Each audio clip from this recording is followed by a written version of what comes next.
अस्सलाम वालेकुम। ठीक हो? दुआ करता हूँ आप सारे अच्छे से रहे, सारे खुश रहो। आज की वीडियो है भाई मेरे वीवो के ऊपर। वीवो का एम टी के तो मैंने आपको बता दिया, एम टी के सी पी यू हम कैसे कर लेंगे। अगर वो वाली वीडियो नहीं देखी है तो ये ख़त्म होने के बाद नीचे डिस्क्रिप्शन में वो वाली वीडियो मिल जाएगी, ठीक है। ये अब वीवो का जो है स्क्रीन लॉक या एफ आर पी कोई सा भी लॉक हो, कॉलकॉम का सी पी यू, ये उसके बारे में। अब ज़रूरी नहीं है कौन सा मॉडल आप कर रहे हो। सॉफ्टवेयर के लाइन में आपको सीपीयू देखना पड़ता है, सीपीयू कौन सा है, ठीक है। उसके बाद में आपको आगे जाके बता दूंगा। देखो, जैसे ये मॉडल मेरे हिसाब से Y50 होना चाहिए, फिर पता नहीं, आइडिया लगाया मैंने। अब डेटा निकालते ना गूगल से, उस हिसाब से मेरे को पता चला। तो अब मैं यहाँ पे आपको बता दूंगा। अब जो भी आपको फ़ोन करना होगा, जैसे मैंने एसपीडी की वीडियो बना के रखी है, एम टी के, कॉलकॉम, ठीक है।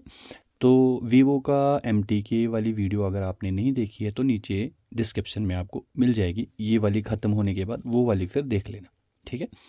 तो ये जो वीडियो है ये है, इसका सीपीयू है कॉलकॉम।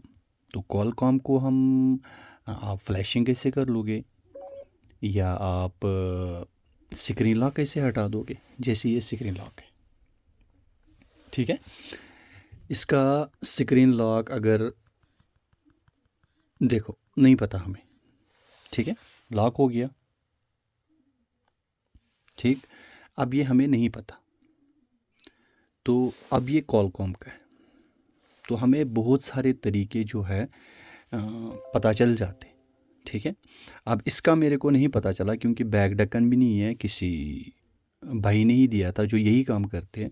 अब मेरे को मॉडल का तो नहीं पता, तो खुला हुआ दिया। बाद में मैंने बैटरी सर्च करी, उसके बाद मैंने बहुत सारे मॉडल सर्च करे। तो पीछे गूगल से फ़ोटो उठाया, बहुत सारे मॉडल सामने आए।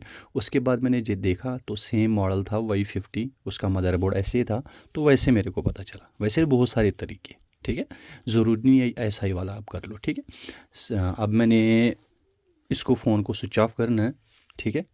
तो उसके लिए हमने क्या करना है, पहले स्क्रीन लॉक करना है, मतलब लाइट बंद होनी चाहिए, इससे प्रॉब्लम नहीं होती। बैटरी को निकाल लेता हूँ मैं, ठीक है। बैटरी को निकाल लिया मैंने। उसके बाद यहाँ पे ऑन ऑफ स्विच जो है, इसका जो पता है, ये निकाल लिया मैंने, ठीक हो गया।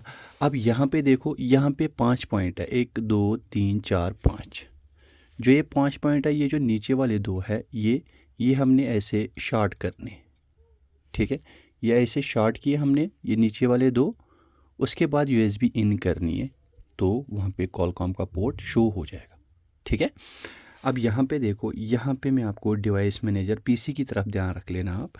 डिवाइस मैनेजर आपके सामने है। अभी देखो, फ़िलहाल मैं ऐसे ही वीडियो बना रहा हूँ, हो सकता है मैं पहले ही यूएसबी इन करी मैंने। अब मैं यहाँ पे बैटरी मैंने निकाल के रखी है ना, देखो ये रिबूट होता रहता है ना, फिर बैटरी निकाल के यूएसबी लगा के। तो ज़रूरी नहीं है, अगर आपके पास है पहले पॉइंट शॉर्ट कर लो, उसके बाद यूएसबी। मैंने पहले ही यूएसबी लगाई, देखो मेरे पास यहाँ पे कोई बंदा नहीं है, मैंने लगा के रखी है। तो बैटरी निकालने के बाद ये रिबूट होता रहता है। अब मैं ईडीएल को शॉर्ट कर लूँगा, वहाँ पर पोर्ट शो हो जाएगा। तो एम टी के हमें फ़ोन को खोलने की ज़रूरत नहीं है। देखो आ गया ना, 9008 देख लीजिए आप यहाँ पर, ये देखा, ठीक है। अभी हो गया, यहाँ पे आ गया। अगर कोई एरर आता है यहाँ पे आपको, यहाँ पे अगर कोई एरर आता है आपको, तो कॉलकॉम का यूएसबी ड्राइवर इंस्टॉल कर लीजिएगा आप, ठीक हो गया। अब यहाँ पे बैटरी आप लगा भी सकते हो और नहीं भी लगा सकते। अब मैं टूल कोई सा भी ओपन कर लो जिसमें ये सपोर्टेड है। जैसे यहाँ पे अनलॉक टूल, मैं वीवो पे जाऊँगा।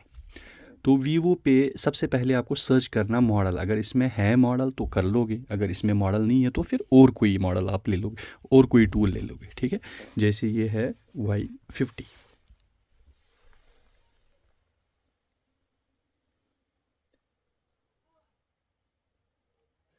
अब इसमें Y50 कितने मॉडल है यहाँ पे, 1 2 और 3। तीनों में क्या फ़र्क है ये मैं देख लूँगा थोड़ा जूम करके। Y50 एक है, इसमें CPU 665 है, 665 इसमें भी है। तो इन दोनों का कोई ज़्यादा वो नहीं है, कर सकते हो। अब ये जो तीसरा है इसमें सीपीयू कौन सा है, 720 है। आप समझिए ना, यहाँ पे आपने ध्यान रखना है हमें हमारे पास मॉडल कौन सा है। अब मैं पहले वाले पे क्लिक कर लूँगा। आपने अगर रीसेट करना है तो याद रख लेना, यहाँ पे अभी पंगा क्या हो गया, 3 मॉडल हमें आ गए। तो अगर हम स्क्रीन लॉक रिमूव कर लेंगे यहाँ पे, हो सकता है फ़ोन हमारा डेड मत हो जाए। तो सबसे पहले हम कहाँ से चेक कर लेंगे, इरेज एफ आर पी जो हम करते हैं ना, करना तो इसको हमने स्क्रीन लॉक है, पर अभी हम स्क्रीन लॉक नहीं करेंगे, एफ आर पी कर लेंगे। क्यों, ऐसा क्यों कर लेंगे हम, इसलिए कर लेंगे फ़ोन हमारा डेड नहीं होना चाहिए। अगर एफ आर पी में कोई एरर आ जाता तो समझ जाना हमने दूसरा वाला सिलेक्ट करना है। अगर वहाँ पे इरेज एफ आर पी 100% हो गया तब हम फैक्ट्री रीसेट कर लेंगे। फैक्ट्री रीसेट पे कभी कभी अगर गलत मॉडल सेलेक्ट कर लेंगे, इसमें लोडर होता है इसका, ठीक है। तो अभी देखिए आप, यहाँ पे मैं स्टॉप कर रहा हूँ फ़िलहाल, ठीक हो गया। अब मैं इसको फ़ोन को कनेक्ट कर लूँगा। पता नहीं क्या हो गया था इसको, खुद ही मतलब शायद यूएसबी हिल गई होगी, तो वो पोर्ट चला गया। यहाँ पे सामने आपको दिखना भी चाहिए, यूएसबी लगाई मैंने और यहाँ पे मैं ईडीएल को शॉर्ट कर रहा हूँ। यहाँ पे कनेक्ट हो गया हमारा फ़ोन, ठीक हो गया। यहाँ पे देख लीजिए आप, यहाँ पे कॉलकॉम 9008 करके आ गया और डिवाइस मैनेजर भी आप देख सकते हैं यहाँ पे आ गया, ठीक हो गया ना। अभी देखो मैंने पहला वाला मॉडल सेलेक्ट करा, मैं इरेज एफ आर पी कर लूँगा भाई, मैं रिस्क नहीं लेना चाहता। आप समझ गए ना मेरी बात को। अगर इसने इरेज एफ आर पी कर लिया तो 100% यही मॉडल है। अगर इसने एफ आर पी नहीं किया, यहाँ पे फेल आ गया, फिर मेरे को दूसरा मॉडल सेलेक्ट करना पड़ेगा। आप समझ गए ना मेरी बात को क्या, ठीक है ना। तो यहाँ पे देखो अभी तो एफ आर पी इसने कर लिया, 100% यही मॉडल है। देखो पोर्ट इसने छोड़ दिया। अब मैं दोबारा इसको कनेक्ट कर रहा हूँ क्योंकि अब हमें स्क्रीन लॉक इसको हटाना था। स्क्रीन लॉक कर रहा हूँ मैं, ठीक है, क्योंकि यही मॉडल है। अब मैं इसको फैक्ट्री रीसेट कर रहा हूँ। तो उम्मीद करूँगा ये जो थोड़ा बहुत टिप्स मैं आपको देता हूँ तो ये प्लीज़ आप फॉलो किया कर लो, क्योंकि आपको परेशानी नहीं होगी आगे जाके। वैसे फ़ोन हमारा अगर कभी डैमेज हो भी जाता तो हम रिकवर कर लेते, पर टाइम लगता है, फिर थोड़ी बहुत उस टाइम के लिए परेशानी हो जाती है। देखो मैंने स्क्रीन लॉक करा ना इसको, यूज़र डेटा ओके हो गया, स्क्रीन लॉक पे ये एफ आर पी भी ख़त्म कर लिया। पर बचाने के लिए मैंने क्या करा, बचाने के लिए मैंने इसलिए ऐसा किया क्योंकि फ़ोन हमारा डेड नहीं होना चाहिए। एम टी के को मैंने नीचे डिस्क्रिप्शन में दिया। अगर एम टी के सी पी यू है आपके पास फ़ोन, तो एम टी के सी पी यू को क्या करना, आपको एम टी के सी पी यू को आपने बैकअप लेके रखना है, फ़ाइल भी आपके काम आ जाएगी, सारा कुछ, ठीक है। तो ये वाली जो वीडियो है, तो प्लीज़ जब भी मैं कोई बकवास वीडियो भी बनाता हूँ, अगर आपको लगता है आपको मेरे से थोड़ा बहुत पता चल जाता कुछ ना कुछ, तो प्लीज़ वीडियो को कंप्लीट देखा करो और कंप्लीट सुना भी करो, ठीक है। जैसे यहाँ पे आपको देखने की ज़रूरत नहीं है, आपको आगे करना चाहिए हुआ या नहीं हुआ, पर मैं जो बोलता हूँ अगर वो आप फॉलो करते हो तो यकीनन आप नया कुछ सीखने को मिल जाएगा आपको। 90% मैं आपको गारंटी देता हूँ, आपको कभी प्रॉब्लम ज़्यादा नहीं देखने को मिलेगी, क्योंकि आपके पास वो इन्फॉर्मेशन होगी जिससे हमें प्रॉब्लम होती है। मैंने सीधा इसको स्क्रीन लॉक हटाना था, सही है ना। मैंने क्यों पहले एफ आर पी निकाली, क्योंकि एफ आर पी निकालने से कॉलकॉम फ़ोन डेड नहीं होते। अगर एरर आ जाएगा, कॉलकॉम फ़ोन डेड नहीं होते हैं, एम टी के होते, समझ गए ना आप। तो इसलिए मैंने इसको करा। अगर इसने एरर बता दिया तो एफ आर पी पे ये डेड इसको नहीं करेगा कॉलकॉम सी पी यू को। हाँ, अगर ये मॉडल सेम नहीं होता फिर मैं इसको सीधा रीसेट मार लेता, तो हो सकता है अगर ये एरर दे देता तो ये हैंग एंड लोगो हो जाना था। फिर मैं इसको रीसेट सेम मॉडल से कर लेता, हो जाता, रिकवर हो जाता, नहीं तो फ्लैशिंग करना था। सीधी सीधी बात है, उस टाइम के लिए थोड़ी बहुत परेशानी बन जाती है। तो इसीलिए हमें क्या करना चाहिए, हमें सही तरीका देखना है। इसकी बैटरी डाउन थी इसलिए मैं इसको यूएसबी लगा रहा हूँ। आपने देखा था ना 6% कुछ करके था। तो यहाँ पे मैं थोड़ी बहुत स्पीड कर लूँगा क्योंकि आपको पता है यहाँ पे 4-5 मिनट लगते इसको ऑन होने को, तो मैं चाहता हूँ थोड़ा बहुत जल्दी हो जाए।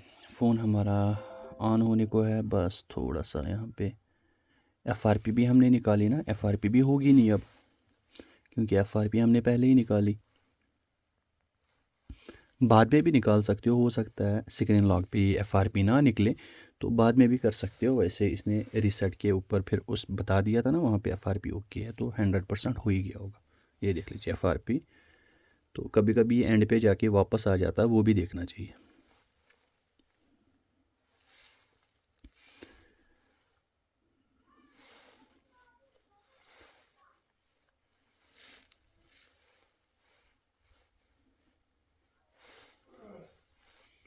स्किप का ऑप्शन है, उसके बाद यहाँ पे स्किप करता हूँ मैं, यहाँ पे यूज़ नाउ।